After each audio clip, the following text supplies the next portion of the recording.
Hello everyone, I am here with a little life update video. I have a lot to say, buckle in, I think it's going to be a long one. Welcome, if you don't already know who I am, my name is Elizabeth, and I've been sharing my life online for a while. Basically, in high school I started an Instagram account when I first went vegan, and I was kind of a vegan food blogger for a while, and then I transitioned to more just sustainable living in general, and yeah, that's kind of been my online journey, so that's like the online me. And sprinkled within that, I've kind of been on YouTube here and there, but I've archived a lot of my old videos, and I'm back now, for real, and I want to start, creating more videos and being in this space more often. So, I don't know about all of you, but this past year has been wild. And I'm kind of going to start there. So I graduated from university in 2019 and I studied international agriculture and rural development. I had first come to Costa Rica in 2016 and I spent a whole summer volunteering on a permaculture farm, and then I came back again in 2018 and basically decided that I wanted to move here full-time after university. So I moved here full-time summer of 2019 and now I've been living here for just under 2 years. And it is such a magical, wonderful, special place, and I feel so lucky and grateful, especially the town that I live in, to have found this spot. I will say it is definitely not without its challenges, but overall I'm just like such an incredibly lucky human. I live in a small town in the South Caribbean of Costa Rica, and the Caribbean coast is a lot less traveled to and touristy than the Pacific, and it's also, in my opinion, a lot more diverse. There's a really strong Afro-Caribbean presence here, so really Caribbean culture mixed with Latin American culture, and then in the town where I live in there's also two quite prominent and active indigenous tribes, the Bribri and the Quebecar, who are very much integrated into the community, and that is one of my favorite parts about living here. It's just so diverse, along with all the foreigners, a lot from South America and the States and Europe. It's just a real melting pot of people, and it's pretty amazing how simultaneously diverse yet integrated the community is. So when I first came to Costa Rica, I was working at a permaculture education center called Finca Tierra, and they host PDCs, and previously we're doing internships, but I was working there and also hosting my own sustainable living retreats, and was doing that for a while, loving life here, creating really a home and friends and community here, and then COVID happened. I'm sure you're all familiar. And with that, my life, as everyone else's, changed a lot, in that a lot of my work was based in maybe not more obvious ways, but really based in tourism, or at least the ability to travel internationally. Both the center that I was working at relies pretty heavily on international tourists or students to come take the courses, as well as my own retreats. So yeah, basically all of my work was kind of canceled. Also, I was in a relationship at the time, and my partner was from the Netherlands, and so he went back to the Netherlands in March of 2020, just before COVID happened, and that was actually kind of by coincidence, or not on purpose. He left just before COVID became a big thing, and I was planning on going to Europe to meet him a couple months later. And yeah, then all of the borders locked down, everything happened, and we were forced to be long distance for a little over 4 months, which was really hard, really terrible and challenging. Also though, like, grew a ton, was reloading the COVID travel restriction websites on every browser you could imagine, search engine you can imagine, pretty much every hour for 4 months, losing my mind, definitely. In saying that, I'm pretty lucky in the situation that I was in. I was living in Costa Rica with two of my best friends from March to June, kind of at the peak of the pandemic at that time, and yeah, I mean, there were definitely restrictions in Costa Rica. The beaches closed for a little while, but overall, I feel so immensely I had a pretty good situation then. We still had fresh, healthy food and sunshine, and I was with two of my good friends, so was keeping relatively sane.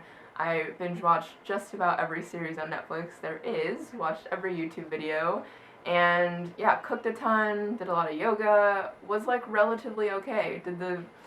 Got on the train, made sourdough, did a lot of those types of things, but really though, that whole period for me was just about my relationship and having to be long distance, which just sucked, especially when you don't know what's happening in the world, this huge thing, and having to be away from the person you love the most was just really, really, really hard. And so basically the first opportunity we got, we made it happen to be able to reunite. So the UK was just about the only country in the entire world where both of us could enter, because the States had a ban on EU citizens, the EU had a ban on the States, and so I remember at the time looking at one of these like maps online that had basically all the places in the world where people could enter, and just every country in the entire world was red except for England.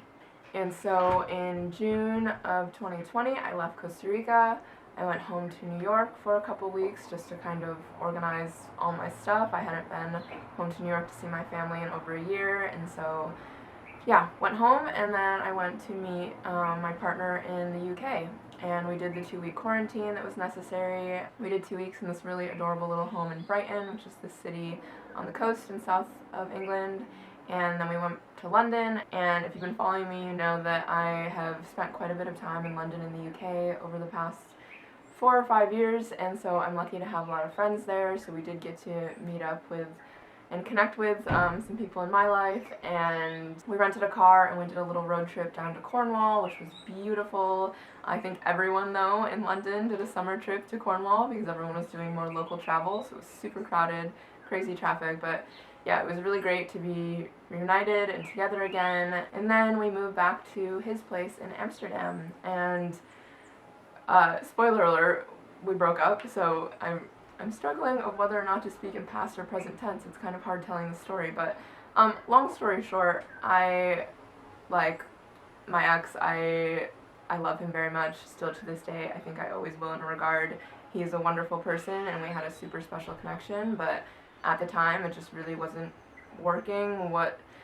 Whether it was bad timing or whether it was never meant to be, probably both those things. I was just really unhappy in Amsterdam, and so was he. I had sacrificed a lot, as in I basically gave up my whole life in Costa Rica to be there with him, and it was kind of this really unbalanced relationship because he had his whole life, his family and friends and job and everything there, and I was just kind of like alone without a lot to do, and he felt guilty about that, and it was just this whole thing. And so yeah, I was in Europe for summer to fall, and then in the fall I left, and things were still really confusing and complicated with us. It was just hard because when you love someone so much, even if it's not working out, it's hard to let go, or at least for me, I guess I've realized it was hard for me to let go. So that was one of the most challenging things I have done in my life, and I'm speaking about it more, I think, lightly now because I'm genuinely really happy and in such a better place now. But this past fall of 2020, I really was so not okay. Really felt like I had hit rock bottom in a lot of senses, and just that when you give up kind of everything for someone and then it doesn't work out, I just felt like, yeah, I had nothing anymore and felt like empty, like I had nowhere to go, like this person who was my best friend and favorite person and almost like family, like I was losing him. And yeah, and I couldn't come back to Costa Rica, which was kind of the only other thing in my life that I just felt like gave me a lot of purpose and grounding. So I went back to New York, and yeah, I was really, really, really unhappy. I was basically not leaving my room, watching Grey's Anatomy inside, crying all day for a really long time. And I wish I could give better advice over, yeah, getting over a breakup and moving on like that. And for a little more context too, again, I'm not going to go into too many of the details just because I don't think they're that interesting for you, but I mean, I really thought he was the love of my life, and I think he thought the same too, at least at a point. And so yeah, letting go of that was just huge. And basically the whole fall, I didn't let go of that, and I think both of us kind of thought, oh, it's not working out now with our current life situation, but eventually we will end up together again. And that was even like harder because it just made it so that whole time I never let go, because it was always like, still eventually we're going to be together. And so I was really just kind of trying to figure out what I should do. I was applying to jobs. I was, in upstate New York in the winter, pretty unhappy. And this random kind of opportunity came up for this 2-month job at a farm in Hawaii, which was super random. And like I said, at the time I couldn't come back to Costa Rica because of COVID and borders and everything. And so I was like, well, the job thing is moving kind of slowly, not getting that many responses. I'm really, really, really unhappy in New York. I know that I love the tropics, I love farming, I love working with the land, so I'm just going to take this opportunity and go with it. So I went to Hawaii for 2 months, and honestly, I mean, I'm glad I did it because it's brought me to where I am now, but it was kind of not the nicest 2 months because I was just, yeah, so preoccupied on my relationships. My ex and I were still very much in contact, and I remember just, like, struggling so hard to focus on the things I was doing in the moment. Like, I was doing really, like, physical farm work for basically 8 hours a day with a team of people, and my head was just in a million different places, and I was living in this really cute yurt at the time, but I would just go back to my yurt and cry at every break, and then have to go back out and, like, do a bunch of this physical labor. And it was just, I mean, it was good in some ways because I guess my whole mindset was that, oh, it'll take my mind off of all this stuff with my relationship, and it kind of did, but also it was like I was really just needing to process a lot of it, and instead I was kind of having to do all this other stuff. And yeah, so Hawaii was kind of a weird time, to be honest, which was interesting because I wanted to travel to Hawaii since before I can remember, and I thought that I would fall in love with it. And not to say that I didn't like it, but I was just so much going on in my personal life that I didn't really get to enjoy it, and I would like to go back another time. Yeah, I came back from Hawaii in December, and like I said, my ex and I were still kind of together, really. We had been long distance in the past, so for us, having phone communication we were kind of used to it or comfortable with it.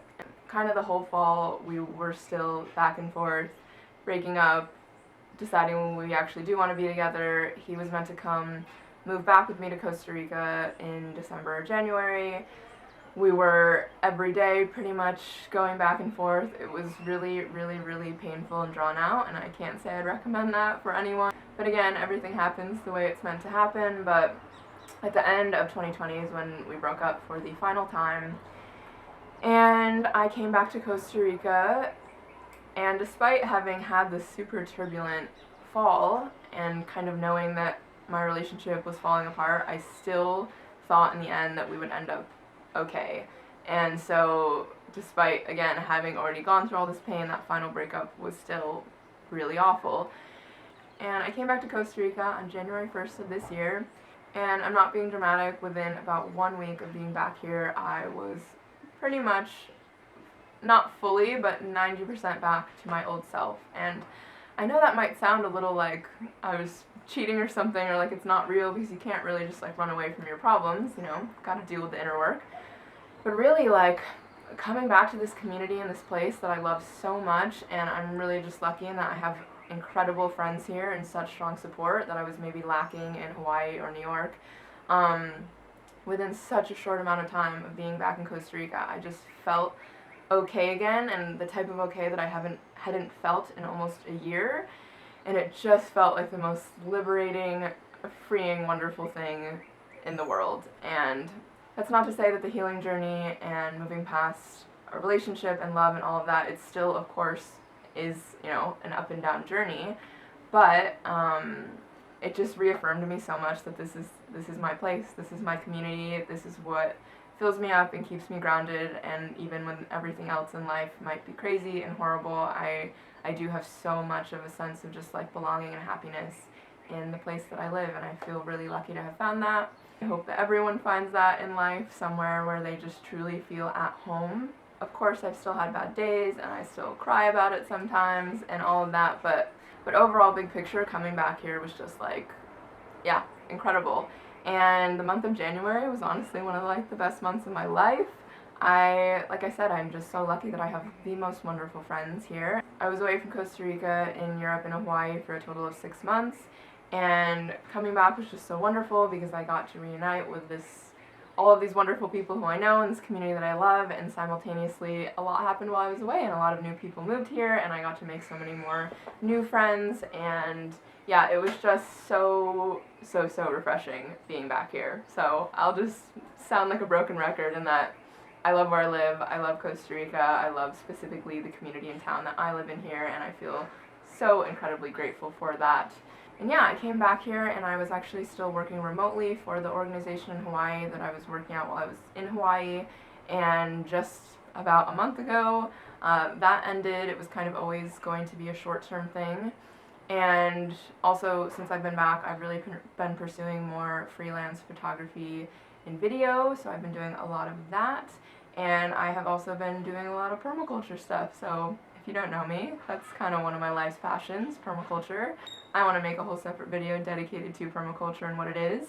If you check out my Instagram, I do have a lot about it there, shameless plug, but I also helped to co-found a project/organization called Liberating Permaculture, which really explores the intersectionalities of social justice, human rights, community, and all the people stuff, both within the permaculture movement and using permaculture as a tool for a lot of these people issues, because when a lot of people think of permaculture, they think it's just environment stuff, or they think it's just gardening, and it's so much more than that. So that's been a really incredible opportunity.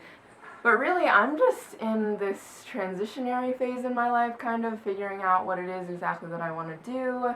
I know that I want my life to be here in Costa Rica. It's really hard because I was doing the retreats, and with COVID, it's really hard to know when I would be able to do that again. It is something I definitely would like to start doing again, because gathering people in person is just, there's nothing really else like it, and being able to share gifts and inspire people and build community, that's kind of like the best thing in the world, and to be able to have that as a way to get by and live and as a livelihood is also pretty amazing. So not to mention that the retreats, the whole reason why I started them was to support this family farm. It's the farm that when I first came to Costa Rica in 2016, I volunteered at.